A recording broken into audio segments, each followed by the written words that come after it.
పూర్వాశ్రమంలో సుభాష్ రెడ్డి. నేను తహసీల్దార్గా 3 సంవత్సరాలు, అంటే రెవెన్యూ డిపార్ట్మెంట్లో 34 సంవత్సరాలు చేస్తూ చివరిలో 3 సంవత్సరాలు తహసీల్దార్గా తాలూకా తహసీల్దార్ పనిచేస్తూ విశ్రాంతి తీసుకున్నాను.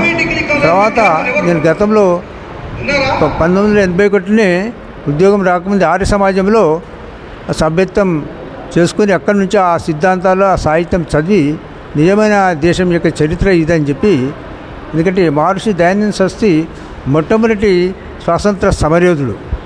77 సంవత్సరాల తర్వాత ఇప్పటి నరేంద్ర మోడీ ప్రధానమంత్రి గారు ప్రపంచవ్యాప్తంగా 200 సంవత్సరాల స్వర్ణ దినోత్సవాలని చెప్పి దానికి 97 మంది స్వర్ణ దినోత్సవాల మెంబర్లను సెలెక్ట్ చేసి ఈ ఉత్సవాలు జరుపుతున్నాడు. మేము ఈ 2017 నుండి మా ఆంధ్రప్రదేశ్ తెలంగాణ రాష్ట్రంలో మొట్టమొదటిగా వివేకానంద వెంకటేశ్వర కాలంలో దయానంద సరస్వతి జన్మదినోత్సవాలు జరపడం.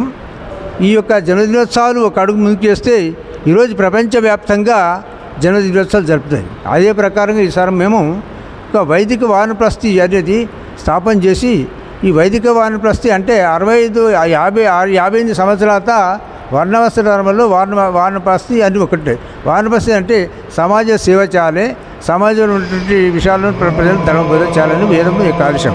ఆ ప్రకారంగా మేము వానప్రస్థి వైదిక వానప్రస్థి వాహిని అనేది ఒకటి స్థాపన చేసి, దానికి నేను వానప్రస్థి తీసుకున్న తర్వాత నా పేరు మారిపోతుంది. ఇప్పుడు నా పేరు అగ్నిముని వానప్రస్థి అని చెప్పి పేరు పెట్టడం జరిగింది.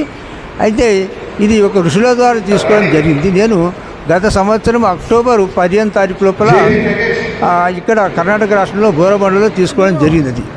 అక్కడి నుంచి మొన్ననే మాకు వానప్రస్థులు జిల్లా రాష్ట్రంలో 15 మంది ఉంటే ఒక వైదిక వానప్రస్థి సంస్థ ఏర్పాటు చేసి దాన్ని ఒక జిల్లా రాష్ట్ర కార్యదర్శిగా నన్ను ఎన్నుకోవడం జరిగినది. తర్వాత భరతముని అతడు రాష్ట్ర అధ్యక్షులుగా ఎన్నుకోబడింది. అయితే ఈ పిల్లల లోపల దయానంద సరస్వతి యొక్క విషయాలు ఈ నడమే ఒక ఆంధ్రప్రదేశ్ వ్యాప్తంగా తెలంగాణ రాష్ట్ర వ్యాప్తంగా ఒక ఎస్సీ కాంపిటీషన్ పెట్టాను.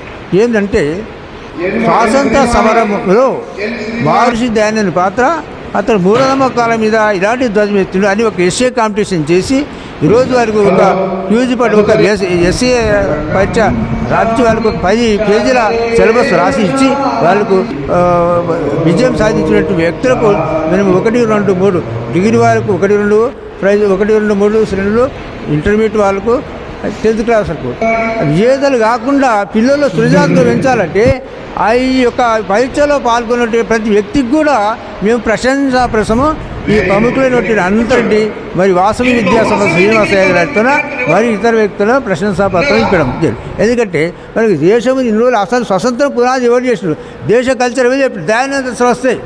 తర్వాత ఎంతోమంది భావించరు, కానీ వేదాలను గురించి స్త్రీలకు పురుషులకు అతిశూతులకు ఈరోజు స్త్రీలకు విధవా వివాహం అవుతుందంటే, స్త్రీలు ముందంద వేస్తుందంటే, స్త్రీలు కూడా రాజ్య పరిపాలన చేయాలంటే అది యొక్క దయానందుని యొక్క పాత్ర చాలా ఉన్నది.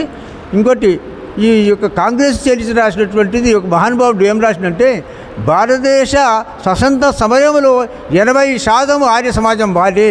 ఒక ఉదాహరణ చెప్పాలంటే మనకు 7వ నైజాం ఈ తెలంగాణకు పాకిస్తాన్లో లేక వేరే దేశంకు ప్రకటించాలని ప్రయత్నం చేస్తే అప్పుడు ఆర్య సమాజం యొక్క యోధులు ఇక్కడ ఉత్తర భారతదేశ స్వతంత్రానంద అతడు ఉక్కు మనిషి అక్కడ ఉక్కు మనిషి స్వతంత్రానంద 12,000 మంది ఆర్య సమాజికులను ఉత్తరాదిని తీసుకొచ్చి సత్యాగ్రహం చేసి వల్లభాయ్ పటేల్కి ఒక లేఖ రాసి అక్కడి నుంచి మిలిటరీ యాక్షన్ ద్వారా ఈ యొక్క 7వ నైజాంను లొంగదీసి 7వ నైజాం భారతదేశ విలీనంలో తెలంగాణ రాజ్యాన్ని కలపడం జరిగింది.